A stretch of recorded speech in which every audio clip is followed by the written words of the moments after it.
Post is the latest film directed by master of cinema Steven Spielberg and tells the true story set in the early 1970s about the Washington Post journalists and their attempts to publish the Pentagon Papers, which were classified documents regarding the 30-year involvement of the United States government in the Vietnam War. Spielberg is a master when it comes to making historical dramas, and he certainly shows it with this film, along with his attention to historical detail, and to the performances, and to his ways of shooting. The casting of Tom Hanks and Meryl Streep together in a Spielberg movie should be treated as a historic moment of its own. I'm so happy to hear that 21-time Oscar nominee / 3-time Oscar winner Streep is nominated for her performance in this film because, let's face it, she's a legend and can do no wrong, no matter what genre she chooses to tackle. This film also marks the 5th collaboration between Spielberg and Tom Hanks, following Saving Private Ryan, Catch Me If You Can, The Terminal, and Bridge of Spies. And after playing astronaut Jim Lovell in Apollo 13, James Donovan in Bridge of Spies, Walt Disney in Saving Mr. Banks, Captain Richard Phillips in Captain Phillips, heroic airline pilot Chelsea Sullenberger in Sully, and now newspaperman Ben Bradley here in The Post, and it just got announced that he will play Mr. Rogers next. I'm like, who else from real life can Tom Hanks play?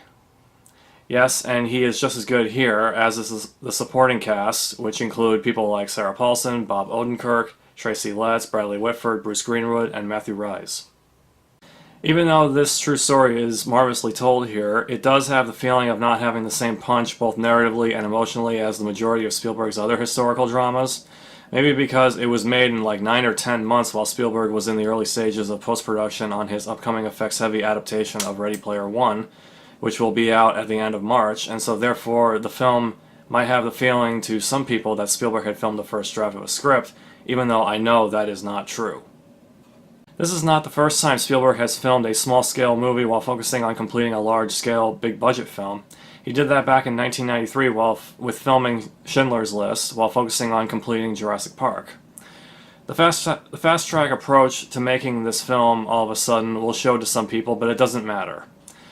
Now is the perfect time to tell this story with the current political climate that we are in, along with living in a similar the president versus the media climate as well. And sure, some critics and moviegoers will be going, well, this movie is good, but Spielberg is long past his glory days of Jaws and E.T., but it is never going to matter. The movies still need him, especially today. Movies will always need him. Overall, this is a fantastic movie, and you should definitely see it. Thank you so much for watching, and there will be more because Lehtonen's Home Theater is always showing.